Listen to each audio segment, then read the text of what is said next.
Tired of being dominated by bots in CS2? No sweat.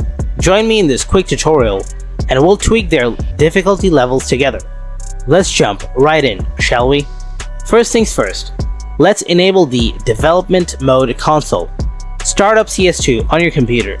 Click on the gear icon at the top left corner to access settings. Switch to the game tab. Look for the option Enable Developer Console at the top. Take the box next to it and select Yes to turn it on. Your console is now ready to roll. Press the backtick key or the one below Escape to bring up the console. Now simply type bot_difficulty followed by a space, then input a number ranging from 0 to 3.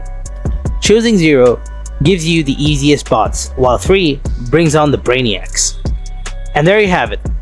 You've successfully adjusted the bot difficulty in Counter-Strike 2. If you found this video helpful, don't forget to hit that like button.